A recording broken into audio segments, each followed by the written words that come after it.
Once a man told me, "You'll never know how strong your faith is until it's tested."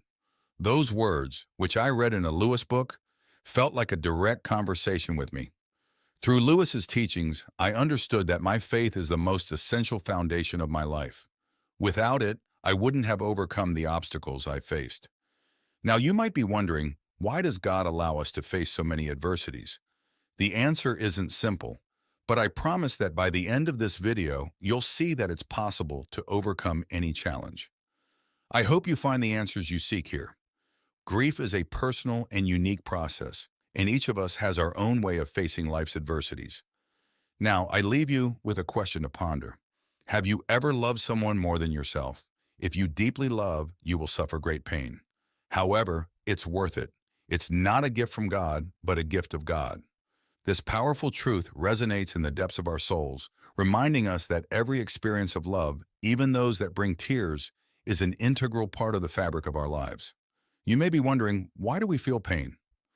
The Bible offers us a comforting perspective, as written in Romans 5:3-5. We know that suffering produces perseverance, perseverance, character, and character hope. And hope does not disappoint us because God's love has been poured out into our hearts through the Holy Spirit, who has been given to us. So all of us, at some point in our lives, will be called to face pain. It's crucial to understand that the deeper the love, the greater the pain that accompanies loss. However, every tear should purify us. Every moment of sadness shapes and strengthens us. We cannot stop the natural course of life, but we can choose to embrace each second with passion and gratitude, cherishing those we love while they are with us. Who among us truly knows how much time we have? All we know is that one day follows another, and each new dawn is a blank canvas, an opportunity to love more deeply, forgive more freely, and live more fully. So why not make the most of every moment with those who bring us joy? Loving and being loved is undoubtedly one of the most wonderful and transformative experiences in life. Love today, for tomorrow, as we well know, belongs only to God. I have no faith in what people call progress. I believe in God. I believe death is evil. I think sickness is harmful. I find life unfair, and I think all these things will get worse, and we should be happy if we can prevent them from getting as bad as they might. These words, though they may seem bleak, reflect a reality that we all face at some point. Dealing with grief is profoundly painful. It's never easy to lose someone we've loved intensely throughout our lives. I don't judge Lewis for his words, as he speaks from a place of deep pain, having lost his wife to cancer shortly after they married. Despite time passing and the feeling of loss diminishing, the void left behind is never completely filled. Memories come and go, weaving through the days, reminding us of those we love. However, it's important to recognize that even in the darkness of grief, there are glimpses of hope and possibilities for healing. As Ecclesiastes teaches us, to everything there is a season and a time for every purpose under heaven, a time to be born and a time to die, a time to plant and a time to pluck what is planted. In this process, we learn to cherish life more deeply and the moments we share with those we hold dear.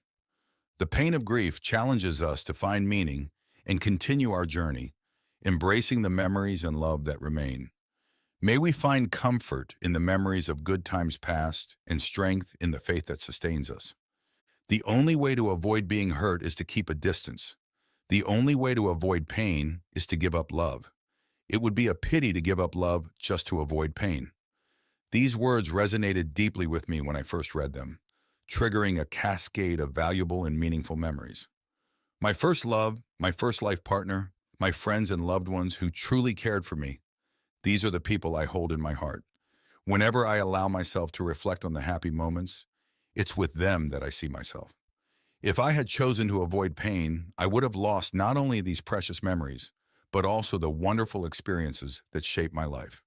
Surely many of you will understand what I'm sharing. We've all lost someone important, someone we wish we could carry with us for the rest of our lives. When I recall these moments, I feel a flood of emotions. Nothing can truly compensate for the losses, but they are insignificant compared to the joy I experienced alongside my father, mother, sisters, brothers, beloved wife, and friends. I acknowledge that not everyone has a positive relationship with their families, but I believe that unintentionally, we all form bonds worth remembering. When C.S. Lewis lost his wife to cancer, he channeled his grief into writing A Grief Observed. In this book, he describes his journey through pain and despair after the loss of his beloved wife, revealing an intimate and profoundly human perspective on the nature of grief and the inevitability of pain. This work reminds us that although pain is an inescapable part of life, it carries with it the possibility of growth and emotional renewal. This quote from C.S. Lewis deeply impacted my life. The pain now is part of the happiness later. That's the deal. You can't have one without the other. I think you'd be entitled to have them back and to believe that you ought to keep something forever. But you can't. All you can do is love what you have while you have it. Love fully. Let it go fully when it is time. Let go. Cry. Learn from it. This perspective transformed my approach to grief, illuminating the idea that those we love may have already fulfilled their role on earth. Though the pain remains in our hearts, there is comfort in knowing that those we love are free from suffering and await us in a serene and peaceful place, where each other's presence is all we need. This view offers relief, a consolation that separation is only temporary, and that the connection we have transcends the barriers of earthly life.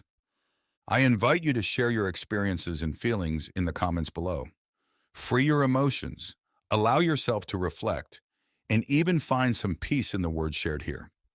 God did not promise us a life without problems, but enough strength to face them. God, in his infinite wisdom, believes so strongly in his creation that he gave us pain not only as a burden, but as a means to test our resilience and promote our spiritual and personal growth.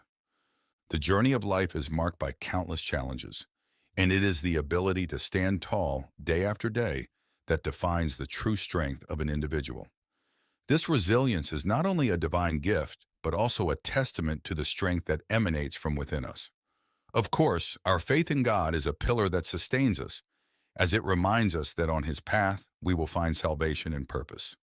Living a long life requires considerable spiritual and emotional fortitude. The struggle against depression and other mental challenges are examples of the complexity of this journey. But despite the obstacles and tests we face, I firmly believe in the inner strength of each of you, just as God believes. Stay strong, live passionately, and dedicate yourselves to what you love. The secret is to keep moving forward, despite everything, for each of us has a mission that we can only fulfill by being fully alive and active. As we continue our journey, each experience, whether of joy or pain, is a valuable lesson that shapes our character and strengthens our soul. With each step, we draw closer to that version of ourselves that God dreamed of when he created us. Therefore, even in the most challenging moments, remember that you are not alone, and each challenge is an opportunity to grow and reaffirm our faith. Pain is inevitable. Suffering is optional. Choose inner peace.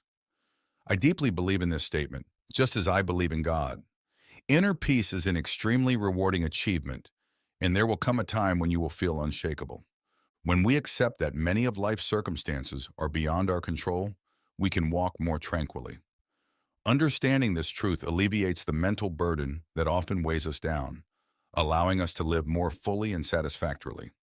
No one has control over all the actions of living beings, nor over natural phenomena or the diseases that afflict the world. Everything has a reason for being, and we should not despair over what is beyond our reach. The only thing that is under our control is how we take care of ourselves. Practicing good habits, such as physical exercise, reading, and cultivating positive friendships, are essential steps. It's never too late to start seeking your inner peace. However, achieving this peace does not mean forgetting past pains, but learning from them and moving forward. Each painful experience teaches us something valuable about ourselves and how we can continue to grow and evolve. Seeking inner peace is a continuous process that requires dedication and introspection. As you learn to accept and integrate your experiences, you strengthen yourself. This process not only transforms pain into wisdom, but also paves the way for a more serene and harmonious life. Remember, the path to inner peace begins with the acceptance that, while we cannot avoid pain, we can choose not to suffer. The love of God is a love that does not change, that does not depend on us. It is unconditional. Imagine you have a friend who is always by your side no matter what happens. Even when you make mistakes or questionable decisions, this friend never stops supporting you and hopes for your improvement every day. This love does not fluctuate with your actions. It is a constant and stable presence in your life. God's love is like that friend's, but on an infinitely greater scale.